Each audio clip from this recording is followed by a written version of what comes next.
My name's Mike Ashworth, and today we're going to talk about very, very severe torts. Torts are a wrong by one entity against another entity, or by an individual against an individual, or by an individual versus an entity.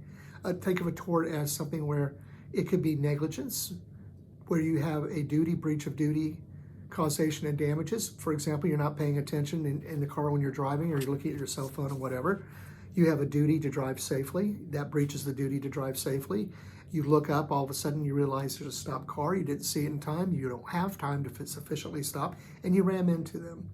That is something for where there is liability.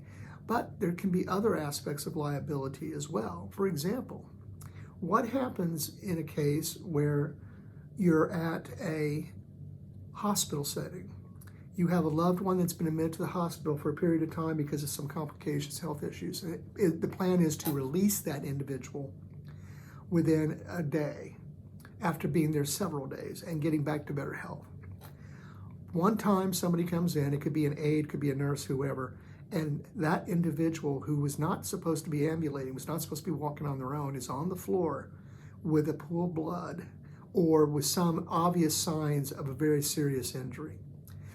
As a result of that, they go downhill in their health. They're definitely not going to be going back home. There appears to be massive damage, and the individual passes away. That's an example of something known as wrongful death. Or a case I had one time where a gentleman was being fed Kentucky Fried Chicken by his family, and he aspirated and passed away. That was filed as a wrongful death case by the plaintiffs. So if someone dies as a result of the negligence, duty, breach of duty, causation, damages, and death is pretty much the ultimate damage, I would reckon, then that's a wrongful death case. You need experienced lawyers who handle this. You need lawyers that know not only how facilities work, but they know the medicine of it. They can connect the dots. Because if you can't connect the dots between the death and the misconduct or the negligence of the party, then it's very difficult to prove. Wrongful death cases happen very often. What doesn't happen very often is that the evidence is memorialized properly. That's why it is essential, as soon as something like this happens, you know something's not right in the facility, or you know that they passed away and they weren't the same after what happened, immediately call and get advice. Immediately. The sooner you respond and react, the better the chances that you'll get justice as the outcome.